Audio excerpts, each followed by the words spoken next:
Creative Crossroads, brought to you by Crystal Bridges and The Momentary.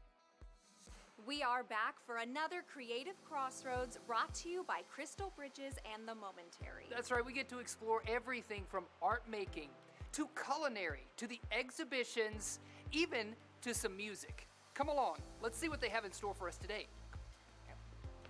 Today we're visiting with Kimberly about interactive media that you have. Specifically, we're talking about this here at Crystal Bridges right now. Thanks for having us out today. Yeah, no, thanks for having me. Yeah, for sure. I'm excited to talk to you about this because I know a lot of thought, time, effort, energy went into this display that's behind you. So fill us in. What do we need to know about it? Yeah, so this is an experience that's currently exclusive in our galleries right now. It's a part of a larger exhibition called Craft Lab, which will be open until January of next year. And this explores 4 different artists' woodworking processes. And so you can click on it. It's available in both English and Spanish. And you explore 4 artists that are represented in our collection currently. And these objects you can actually see on display within the exhibition. One of them is actually on the exterior of the gallery, this big one right here by Ursula von Rydingtsvaard. And the other 3 objects are within the gallery box itself. And so there's a lot of variety of pieces, and we had a great opportunity to work with 2 of the artists directly because they're still alive and working today, and talking about their processes. So Michael Peterson has a really unique process in which he works with a wood called madrone burl. So it's an abnormal growth within the wood that occurs. And his process is really inspired by nature itself. So he doesn't really pre-plan any of his designs. Everything is just whatever comes to him intuitively. So is this giving us an idea of what his process was like? Right. Yeah. These are all like step-by-step how he like creates some of his pieces. This is just a sample of the piece that's currently on view. And so coastal stack, and so he's cutting these into like rectangular shapes first and then hollowing out the wood, and you get to learn about the facts as we go too.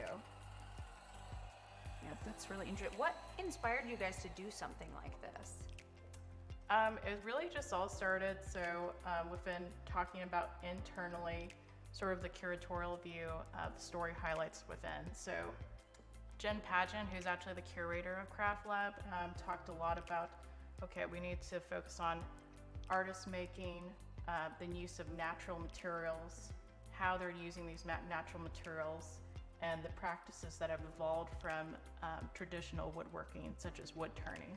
So looking at things more abstractively rather than like making practical objects. And how long will this be available to the public to come and kind of learn more?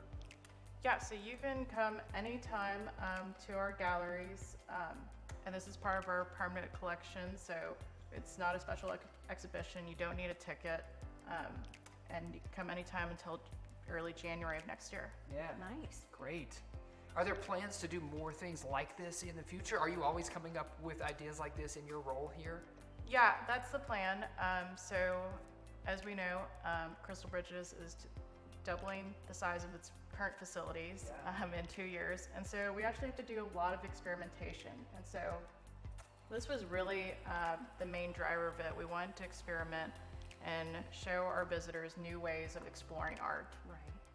And especially getting people to, interact digitally, but also like physically as well. We have a tactile engagement shortly nearby. And understanding the process too. I feel like that makes you appreciate it more. Absolutely. You know? And it's just another way for folks to engage, because it's Yeah. one thing to look at the art, but also for younger generations who are very into virtual and being, looking at social media or interacting with their phones or with gaming systems or whatever it is. This gives you an opportunity to come punch a screen and watch the process play out. So that's going to be hugely beneficial for education for folks as well. Oh yeah, definitely. Yeah, our main target audience when creating this was thinking about young adults specifically, but also when we make this online experience available on our website and such next month, we're hoping to reach a larger audience of people who might not visit the museum, people who might not ever stepped foot into an art museum, people who might just be part of the gaming community. So Yeah, Very cool. that is cool. All right, we're gonna keep playing here. Oh, yes. Which one should we explore? That one. Okay, yeah, tap it. Oh, all the fun is happening. Stay with us. We got more Good Day NWA coming up right after a short break. There we go.